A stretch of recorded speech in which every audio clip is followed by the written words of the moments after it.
ख्वाब है कुछ अरमान है, कुछ ख्वाब है कुछ अरमान है, लोहे जगी एक उम्मीद की, आओ कुछ कर दिखाए, सारी दुनिया पे छाए, पाले मंजिले झूले आसमां, हमें खुद पर यकीन, अब ख्वाब हमारे ताबीर भी हमारी, अब ख्वाब हमारे ताबीर भी हमारी, अब ख्वाब हमारे ताबीर भी हमारी। ना ये ज़मीं ना ये महलों की दरकार है, तेरे सदक़े में ये जहां हमवार है, अहद की है हमने हम लौटेंगे ज़रूर, रहबर जो मेरा परवरदिगार है। ये दरो दीवार ये साज़ो सामान ये समझने के लिए काफ़ी हैं कि इस बस्ती में बसने वालों की हालत क्या होगी। जलती अंगीठी, लोहा पीटते लोग, सड़क किनारे पलते बच्चे, सांसों में घुलती ये जहरीली आबो हवा इस कबीले की एक ख़ास पहचान है। पश्चिमी दिल्ली के ही मंगलापुरी में बसी ये बस्ती मेन सड़क के किनारे बसी है। इस बस्ती को गढ़िया लोहार की बस्ती भी कहा जाता है। इसे दिखाने का हमारा मकसद ये है कि इस गरीब और खाना बदोश बस्ती में रीना ने जो काम किया है वो काबिल गौर है। रीना गढ़िया लोहार इसी बस्ती से ताल्लुक़ रखती हैं और अपनी बिरादरी की पहली खातून है जिन्होंने पहले स्कूल और फिर कॉलेज की शक्ल देखी और ग्रेजुएट होने का शरफ़ हासिल किया। इस माशरे में जहाँ लोग 2 जून की रोटी के लिए ही जद्दोजहद करते रहते हैं, तालीम के लिए न इनके पास पैसा है और न ही फ़िक्र, लेकिन रीना अपनी मेहनत, लगन और जज्बे से न सिर्फ तालीम याफ्ता बनी बल्कि अपने माशरे के बच्चों को पढ़ाती भी हैं ताकि उनका आने वाला कल खुशगवार हो सके। नाज़रीन आदाब, मैं हूं सैयद नज़्म इकबाल और आप देख रहे हैं अपना पसंदीदा प्रोग्राम ख्वाब हमारे ताबीर भी हमारी। जैसा कि आपको पता है नाज़रीन के हर हफ्ते डीडी उर्दू में हम इस प्रोग्राम के तहत ऐसी खातून को लाते हैं जिन्होंने अपने अपने फील्ड में एक नया मुकाम पाया हो, एक ऐसा मुकाम पाया हो जो समाज के लिए, हमारे माशरे के लिए नज़ीर साबित हुई हैं। ऐसी खातून जिन्होंने अपनी मेहनत से, अपनी लगन से, अपनी जद्दोजहद से एक नया मुकाम पाया हो। रीना गढ़िया लोहार एक ऐसी खातून है जिन्होंने अपने माशरे में एक नया मुकाम पाया हो, एक ऐसी बुलंदी पाई है जिन्होंने अपनी मेहनत, लगन, वो जद्दोजहद और जुस्तजू से आज जिस मुकाम पे है वो काबिल गौर भी है और काबिल तारीफ़ भी है। नाज़रीन, गढ़िया लोहार वो कम्युनिटी है जो 16वीं सदी में चित्तौड़गढ़ के आसपास महाराणा प्रताप के साम्राज्य में वो हुआ करते थे और उस साम्राज्य के लिए, राजाओं के लिए, महल में जो सिपाही थे उनके लिए वो हथियार बनाने का काम किया करते, जैसे तलवार, फलसा, भाले और ढाल।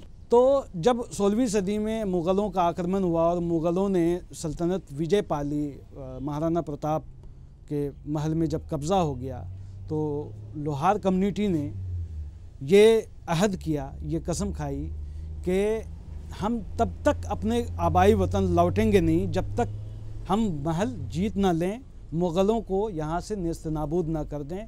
अपने महाराणा प्रताप जी के प्रति इतने ईमानदार थे, वो एक गाड़ी ली वहाँ से, गढ़िया वहीं से आया है, गाड़ी बैलगाड़ी ली और अपने सारे सामान और बच्चों के साथ वहाँ से कूच कर गए। फिर उन्होंने अलग अलग देश के अलग अलग जगहों में अपनी पनाह ली और पनाह ऐसी ली क्योंकि इनके पास न ज़मीन थी और न ही रोज़मर्रा की कोई चीज़ थी। एक ही चीज़ था इनके पास, अपना हथियार, के हमें मेहनत करना है, लोहा पीटनी है और लोहे पीट के हमको सामान बनाना और बाज़ार में बेच के उससे जो पैसे आएँ उससे अपने घर के अखराजात को चलाना और बनाना है। तो जाके इनका नाम, इनकी कम्युनिटी का नाम गड़िया लोहार पड़ा। और ये एक खाना बदोश की ज़िंदगी वो 16वीं सदी से लेकर आज तक गुजारते हैं। तो आइए जानते हैं रीना गड़िया लोहार की ज़िंदगी, उनकी जद्दोजहद, उनकी कोशिश, उनकी लगन, उनकी मेहनत और उनकी कामयाबी। आज जो कामयाब है उनका सफ़र कैसा रहा उसके बारे में जानते हैं। तो रीना जी, आपका बहुत बहुत खैर मकदम हमारे प्रोग्राम ख्वाब हमारे ताबीर भी हमारी में। आपने जो पता नहीं, मुझे आज बहुत अच्छा फील हो रहा है आपसे बात करने से। हिम्मत आ रही है कि आप जिस कम्युनिटी से बिलोंग करती हैं उस कम्युनिटी में तो पढ़ाई लिखाई का तो कोई मतलब ही नहीं है। जैसा कि आपने बताया कि मेरे भाई वगैरह जो है पढ़े लिखे नहीं हैं, दूसरी तीसरी क्लास तक ही हैं। 3 भाई हैं आपके और आप 2 बहनें हैं, तो कोई भी पढ़ा लिखा नहीं है। यहाँ तक कि आपके माता पिता भी जो है ऐसे ही। तो कहने का मकसद मेरा ये है, आपने ये ख्वाब कब देखा, कैसे देखा और कैसे इंस्पायर हुई और किस चीज़ ने आपको मुतासिर किया? सर, पढ़ने की इच्छा तो बचपन से ही थी मेरी। जब मैं छोटी थी तो मैं खुद देखती थी बच्चे स्कूल जाते थे, तो मेरा भी मन होता था कि मैं भी स्कूल जाऊं, पढूं लिखूं। तो ऐसे करते करते फिर उस टाइम तो ऐसा था नहीं, जैसे गवर्नमेंट स्कूल में एडमिशन हो जाता था इजीली। तो मेरा एडमिशन कराया था मेरी मम्मी ने। तो उस टाइम मैं महज 5 साल की थी। तो तब से मतलब ये दौर ऐसे निकल गया एक सपने की तरह। मुझे पता ही नहीं चला कि मैंने इतनी पढ़ाई मैंने इतने कम टाइम में कैसे कर ली। ये दौर था, ये मेरे लिए बहुत मुश्किलों भरा भी था, क्योंकि फाइनेंशियली कंडीशन बिल्कुल भी ठीक नहीं थी। और बचपन से ही, जैसे हम 5 बहन भाई हैं, तो मम्मी ने स्ट्रगल किया है, क्योंकि पापा की थोड़ी मानसिक स्थिति ठीक नहीं थी। तो तब से लेकर मम्मी ही हमें यहाँ तक लाई है। बहुत ऐसे इंसिडेंट्स तो बहुत ऐसे वाक़या हुए हैं जो अगर बताऊँ तो ऐसे ही मन रोने सा हो जाता है। ऐसा होता गया धीरे धीरे करते गए। फिर मैंने सोचा कि अगर मैं पढ़ सकती हूँ तो फिर बाकी बच्चे भी हमारे लोहारों के पढ़ सकते हैं। तो ऐसे करते करते फिर मैंने सोचा कि चलो हम अपने समाज को ही आगे लाने की कोशिश करते हैं। तो फिर मैंने क्या सोचा कि जब मैं स्कूल से आती थी 1 बजे, तो फिर मैं 1 बजे के बाद हमारे समाज के जो यहीं पे हमारी कम्युनिटी के बच्चे हैं, तो उन्हें मैं पढ़ाने लग जाती थी 2 से 4 बजे तक। तो ऐसा करते करते कभी टाइम ज़्यादा भी हो जाता था, कभी कम भी हो जाता था। तो मेरी भी पढ़ाई चलती रहती थी और उनकी भी पढ़ाई चलती रहती थी। फिर ऐसा करते करते जो हमारी कम्युनिटी के बच्चे थे, उन्होंने भी 5वीं की, 7वीं की, 8वीं की। तो ऐसे ही करते करते अभी 2-3 बच्चे ऐसे हैं जिन्होंने 12th क्लियर कर ली है। तो अभी तक मैं उन बच्चों को ही पढ़ा रही हूँ, और जो भी हमारे समाज को आगे लाने का जो भी मुझसे हो पाता है, तो मैं वो उस कार्य में भी मदद करती हूँ। हम सर ये महसूस करते हैं, हम गरीब लोहार होकर भी हमें रीना को शहर में आकर यहाँ पढ़ाया लिखाया, और हमारी रीना ने कामयाबी अपनी पढ़ाई की दिखाई, और बड़ा उन्होंने अपने दिल में बहुत ही अच्छा सोचा है। अगर मम्मी मेरे को पढ़ा दो तो मैं बड़ी खुश रहूँगी, मुझे अच्छा लगता है मम्मी पढ़ाओ मेरे को। तो मैं अच्छा उनको पढ़ाया, जहाँ तक उनकी तमन्ना थी उतना पढ़ाया लिखाया। आज हमारी रीना ने नाम कमाया है, पढ़ाई लिखाई में कभी फेल नहीं हुई है, कभी भी नहीं हुई है। और आज हमारी रीना अच्छा काम भी कर रही है और घर में भी काम करती है, बाहर भी जाती। लेकिन हमारी रीना के बहुत हमें महसूस होता है कि हमारी रीना जैसी बेटी और भी लोगों के हो। आपकी कम्युनिटी को पहचानती नहीं है और वो रिकॉग्नाइज़ नहीं करती, जबकि हम बचपन से देखते हुए आए हैं कितनी मेहनत करते हैं, कितनी शिद्दत से रात दिन एक करके, गर्मी हो सर्दी हो बरसात हो, लगे रहते हैं। और मैंने जो आपके घर को जो देखा है वो ऐसा महसूस होता है कि ये रहने लायक तो है ही नहीं। सर, मैं बचपन से देखती आ रही हूँ, जैसे हमारी मम्मी है, मम्मी को मैं बचपन से देखती आ रही हूँ कितनी मेहनत करती हैं। भट्टी में मई जून मई जून में आपको पता है कितनी गर्मी होती है, उस गर्मी में ये लोग भट्टी में काम करते हैं। तो हम लोग ऐसा भी नहीं है कि हम कोई गली में किसी में रहते हो, हम सड़क के किनारे रहते हैं, तभी भी आज तक किसी भी गवर्नमेंट की, किसी भी नेता की हम पर नज़र क्यों नहीं पड़ी। ऐसा भी नहीं है कि भाई हम कुछ गलियों में रह रहे हैं तो हमें देखना मुश्किल हो रहा है या हमें ढूंढने जाना पड़ता हो। अब ये जो रोड है इस पर से सब जाते हैं, एमएलए भी इधर ही से जाएंगे, सब लोग इधर से जाते हैं, फिर उन लोगों ने हमारी तरफ क्यों ध्यान नहीं दिया इतने सालों से। नहीं, ऐसा नहीं है कि मांगने से मिलता नहीं है, गवर्नमेंट भी संजीदा है, ऐसा नहीं है कि गवर्नमेंट सोचती नहीं है, हर कम्युनिटी के बारे में सोचती है, लेकिन आप कोशिश तो कीजिए अपनी तरफ से, तो आप वहाँ तक तो पहुँचिए। ऐसा नहीं है कि राह चलते हुए कोई भी, हर कोई नहीं आता आपके पास, प्यासे को कुएं के पास जाना पड़ता है, कुआं कभी भी प्यासे के पास नहीं आता। उसके लिए आपको समझ जाइए कि अगर कुआं 1 कोस दूर है, 1 किलोमीटर दूर है, तो आपको चल के वहाँ मेहनत करके ही जानी पड़ेगी, आपको कदम ताल करके। तो ये आप शिकायत कर रही हैं, जायज़ है, लेकिन आपको तो कोशिश करनी चाहिए। आप पढ़ी लिखी हैं, अपने समाज को बोलिए, उठिए, आप बोलिए, जाके अपने एमएलए से बात कीजिए, अपने क्षेत्र के एमपी से बात कीजिए, अपने नेताओं से बात कीजिए, जो काउंसलर हैं उनसे बात कीजिए कि हमारी कम्युनिटी के बारे में तो कुछ सोचिए सर। कोशिश एक दिन से पूरा नहीं होता, कामयाबी एक दिन कर लेने से पूरी नहीं होती। आप कोशिश तो कीजिए, कदम बढ़ाइए। आपके साथ भले ही अकेली हों पहले दिन, दूसरे दिन आपके साथ 2 होंगे, फिर 3 होंगे, 5 होंगे, इसी तरह से संख्या बढ़ेगी और फिर आप जो है, कहा जाता है ना कि अकेला ही चला था मंजिले जानिब मगर लोग मिलते गए और रास्ता कारवां बनता गया। तो कहने का मतलब है कि कोशिश तो कीजिए, शुरुआत तो कीजिए। कोशिश करते हैं। अब जब ये लोग हमारे बच्चों को पढ़ने ही नहीं देंगे तो फिर आगे हमारा समाज कैसे बढ़ेगा। आए दिन तो ये लोग तोड़ फोड़ कर देते हैं। तोड़ फोड़ में अगर हम बोलते हैं कि भाई हमें मत हटाइए, हम इतने सालों से रह रहे, तो कहेंगे कि आपका यहाँ पर कोई रोल ही नहीं है। अरे हम लोग गवर्नमेंट जगह पर नहीं रहेंगे तो हम कहाँ रहेंगे। अब हमारे यहाँ के सब बच्चे पढ़ते हैं। अब जब मैं थी एक टाइम, मैं 10th में थी, तो तब यहाँ पर तोड़ाफोड़ी आ गई थी। उस टाइम मेरी परीक्षाएं चल रही थी और मुझे कितनी परेशानी हुई है वो मुझे पता है। और फिर सेकंड टाइम मैं थी फर्स्ट ईयर में, तब भी यहाँ पर 2014 में यहाँ पर रेड आई थी। तो जब ये लोग तोड़ फोड़ ही करते हैं, एक तरफ तो कहते हैं कि शिक्षा अभियान चलाओ, अपने बच्चों को पढ़ाओ, भेजो।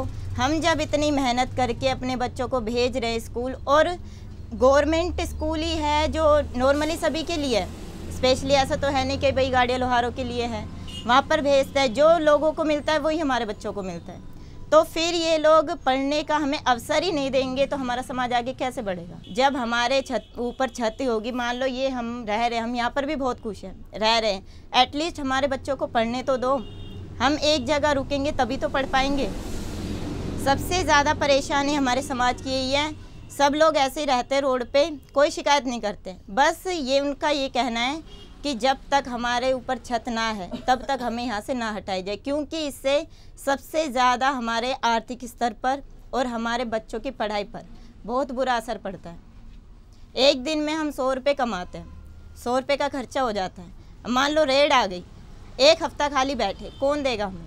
हमारी सरकार से यही हमने हमारी मांग रखी थी कि जब करो तब कर लेना, जब आपको हमें आसरा देना हो तब दे देना, एटलीस्ट तब तक हमें जहाँ पर रह रहे हमें वहीं पर रहने दिया जाए, ताकि हम अपने बच्चों का भरण पोषण कर सके और उन्हें शिक्षा के क्षेत्र में आगे ला सके। एक बैलगाड़ी में अपने सफ़र की शुरुआत करने वाली कम्युनिटी आज किस कदर उस गाड़ी के तहत, उस गाड़ी के मातहत ही अपनी ज़िंदगी गुजारता है कि आज अगर इस घर को, उनके आशियाने को ढा दिया जाए किसी के तहत, तो वो किस तरह से उस गाड़ी में फिर चढ़ के दूसरी जगह तलाश करता है और वहाँ जाके अपना मकान बनाता है। रीना बचपन से ही पढ़ने में अच्छी थी, संजीदा रही, बहुत मेहनती और बहुत ही इंटेलिजेंट रही, पढ़ने का शौक़ भी रहा। इनकी अम्मी ने इनके लिए रास्ते खोले, इनके लिए जद्दोजहद किया। चूँकि इनके वालिद साहब की तबीयत ख़राब रही शुरू से, अब वो दोहरी मार पड़ी इनकी मम्मी के ऊपर, बच्चों की परवरिश भी करनी है, अपने शौहर को भी संभालना है, और तीसरा कि घर भी चलाना है, बच्चों को पालना भी है। इतनी तकलीफ़ सहने के बाद कोई इंसान अगर कोई अचीव करता है, पढ़ के आगे बढ़ता है, तो उसको समाज को सलाम करने की ज़रूरत है और उसको अप्रिशिएट करने की ज़रूरत है। रीना जी, ये बताइए कि आपके जब फादर की तबीयत ख़राब हुई उस वक्त आपकी उम्र कितनी थी? उस वक्त मैं 2-3 साल की रही होंगी। आपको तो ढंग से होश भी नहीं रहा होगा। हाँ जी। मैं वो जानना चाहता हूँ कि जिस शिद्दत से, जिस तकलीफ़ से आपकी माँ गुज़रती रही, उस तकलीफ़ को हम थोड़ा सा महसूस करना चाहते हैं आपके साथ, और हमारे नाज़रीन को बताइए। सर, जब मैं बचपन में स्कूल जाती थी तो मम्मी का जैसे रोज़ का एक रूटीन होता था। वो सुबह चाहे सर्दी हो, गर्मी हो, बरसात हो, 5 बजे उठती थी वो। 5 बजे 4 बजे उठ के वो सीधा भट्टी जलाती थी।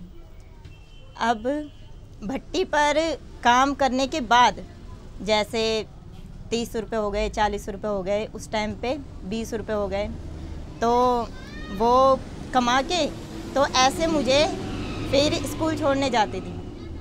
वो जो 20-30 रुपये कमाती थी उस टाइम, उसमें से उन्हें क्या करना होता था, मेरे लिए भी देना होता था स्कूल में, और वापस आकर उसी में से चाय भी बनानी होती थी बाकी बहन भाइयों के लिए।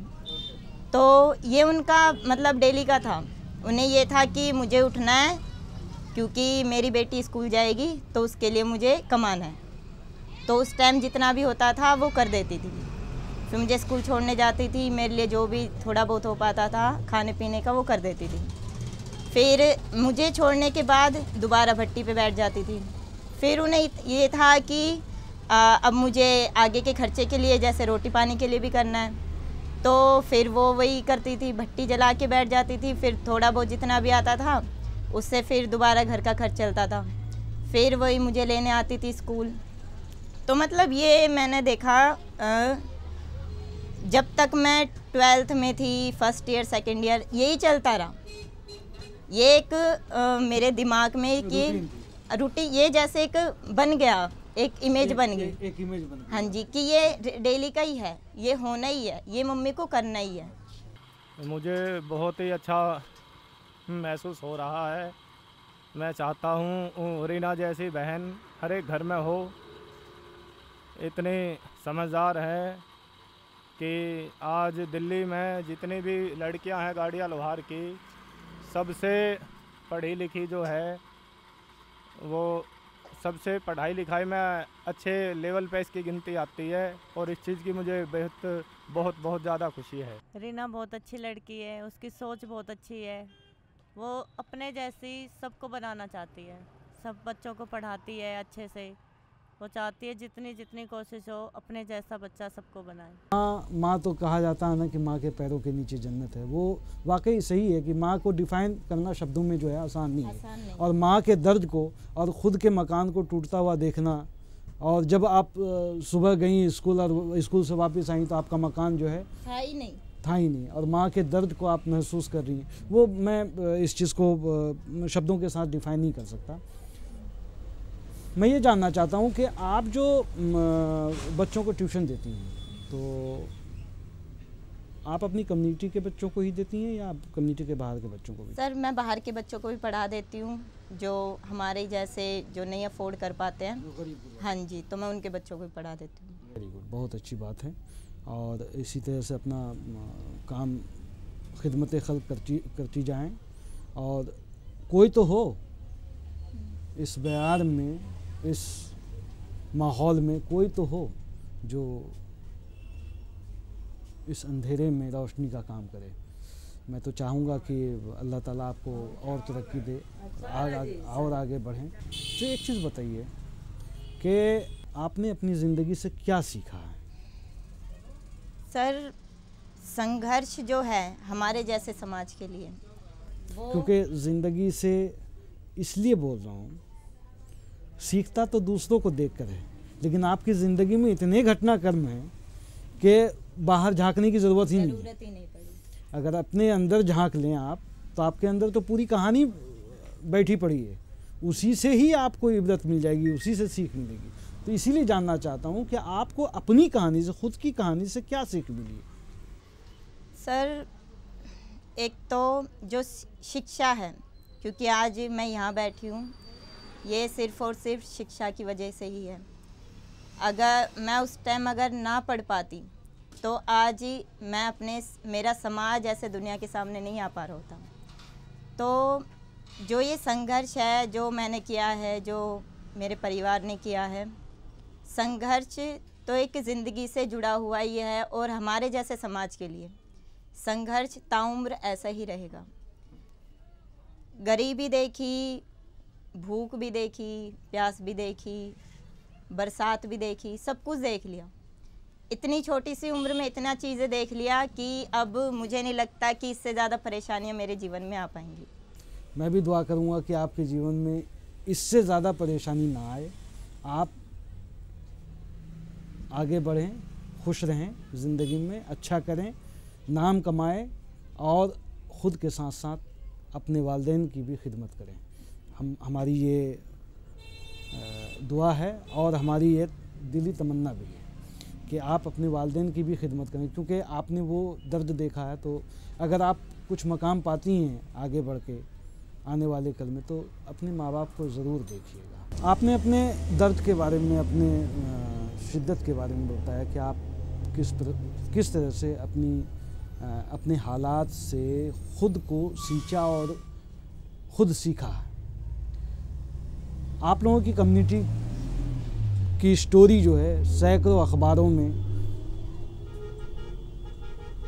हर दौर में देखा है, हर जगह जगह और हर खित्ते में पहुंचा है, लेकिन वो बात नहीं आ पाई है। आखिर हम ये जानना चाह रहे हैं कि आपके ख्वाब क्या हैं, आपका सपना क्या है, आप अपनी ज़िंदगी में अब तो यहाँ तक हो गया आपका कि आपने कितने मुश्किल हालात देखे, पढ़ाई कैसे करी, आपकी ज़िंदगी में क्या क्या मराहिल आए, आपके माँ बाप के साथ क्या क्या गुजरा, आपके एक छोटे से आशियाने में क्या क्या बुलडोज़र चले और कैसे चले और किस प्रकार चले और कब कब चले, वो आपसे सुना। लेकिन आप अब यहाँ से आगे का सफ़र आपका कैसा रहेगा, आपके ख्वाब क्या हैं, इसके बारे में हमारे नाज़रीन को थोड़ा बताइए आप। देखिए सर, सपने की जहाँ तक बात है तो मेरा बचपन से एक ही सपना रहा है कि अगर हमारी कम्युनिटी में 50 लड़कियाँ हो तो उसमें से 49 रीना हो।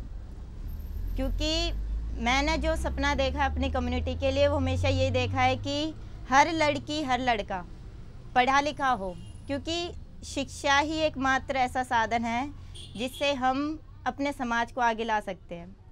तो जिस दिन समाज में मेरे जैसी लड़कियां और हो जाएंगी, लड़के हो लड़कियां हो पढ़ी लिखी, तो उस दिन मेरी एक मन को शांति मिलेगी कि हाँ मैं अकेली नहीं हूँ, मेरे जैसी 50, 100, 1000, 2000 रीनाएँ और भी है।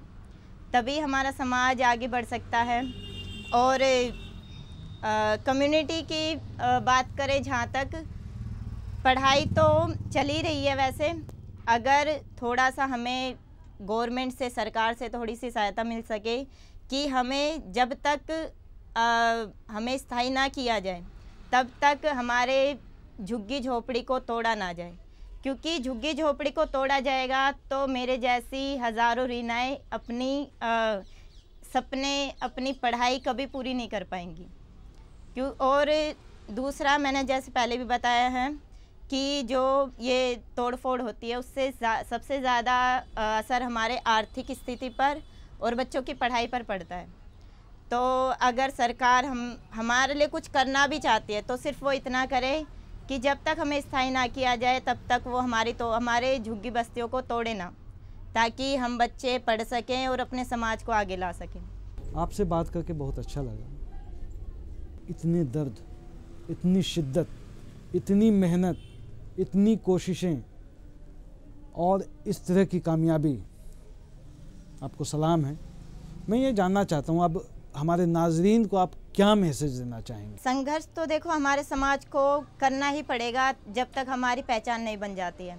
तो मैं हमारे जो कम्युनिटी है, कहीं तक भी है, जहाँ तक भी मुझे सुन पा रहे हैं, मैं उन्हें यही कहना चाहती हूँ कि चाहे कुछ भी हो जाए, कुछ भी, चाहे उन्हें एक टाइम का अपना खाना छोड़ना पड़े, एक टाइम का अपना कुछ भी, मतलब समझ लो कुछ भी हो जाए, लेकिन अपने बच्चों को ज़रूर पढ़ाएं। चाहे वो थोड़ा ठीक हो, चाहे प्राइवेट में पढ़ाओ, चाहे गवर्नमेंट में पढ़ाओ, लेकिन अपने बच्चों को ज़रूर पढ़ाओ। क्योंकि हमारा समाज जब तक आगे नहीं बढ़ सकता है, जब तक हमारी शिक्षा का लेवल उच्च नहीं हो सकता है। अगर ये शिक्षा हम थोड़ा टाइम पहले हमें मिल जाती तो शायद आज कुछ हो सकता था। आज इतने हमने जो सहा है उतना हम नहीं सहते। अगर ये हमारी मम्मी के टाइम पे, दादाजी के टाइम पे थोड़ा हो जाता तो मैंने अभी तक बहुत महसूस भी किया है, और जहाँ जहाँ हमारी कमियाँ थी हमने उसे भी महसूस किया है कि अगर वो कमियाँ उस वक्त ठीक हो जाती तो आज हम लोग इस तरह नहीं होते। तो मैं बस यही कहना चाहती हूँ, अपने बच्चों को पढ़ाइए, लिखाइए और कुछ भी करिए, बस उन्हें पढ़ाइए, क्योंकि शिक्षा के बिना कुछ भी नहीं है। आपके दर्द के बारे में, आपकी मेहनत के बारे में, आपकी कम्युनिटी के एहसास के बारे में, कमी के बारे में बहुत सारी बातें हैं। आपकी कम्युनिटी की एक मुनफरिद पहचान भी, अलग पहचान है कि वो बड़े, एक कहावत है ना कि खाओ पियो और मौज करो, फिर जो है शाम का वक्त होता है और आप लोग जो है गाना बजाना और एक खुशी का माहौल अपने आप में जो है वो बांधती हैं, समा बांधती हैं। आपकी ज़बान से हम ये सुनना चाहते हैं, आपकी कम्युनिटी के जो लैंग्वेज हैं कुछ अलग सा है, वो उस लैंग्वेज में आप 2-4 लाइन आप सुना दें तो हमारे नाज़रीन को भी पसंद आएगा, मुझे भी पसंद आएगा। हमारे एक बहुत ही प्रचलित गाना रह चुका है हमारी कम्युनिटी का, पायलड़ी घड़ावूँ थारे पजे बड़ी घड़ावे दूँ, पजे बड़ी मैं नाना नाना घुगरिया लगड़ावूँ, नाचू मारा साहेबा एक लीरे मारी एडी मैं रड़ी के कांक रो रही हूँ, तो नाचू मारा साहेबा एक लीरे मारी एडी मैं रड़ी के कांक रो। सर, इस गाने की मीनिंग ये है कि मैं पायल घड़वा देता हूँ, पजेबड़ी घड़वा देता हूँ और पायल में छोटे छोटे घुंघरू लगवा देता हूँ। फिर जो लेडीज़ वो कहती हैं कि मैं तो मेरे साहिबा अकेली नाच रही हूँ, मेरे पैरों में कंकर चुभ रहे हैं। है बेटे के वजूद से घर में चिराग रोशन, अगर बेटी ना हो तो वो घर ही कहाँ है। बेटी बचाओ बेटी पढ़ाओ का नारा जो सर बुलंद है आज, अगर बेटी ना रही तो कदमों के नीचे वो जन्नत ही कहाँ है। इस प्रोग्राम में बस इतना ही। हमें और हमारी पूरी टीम को दीजिए इजाज़त। अल्लाह हाफ़िज़।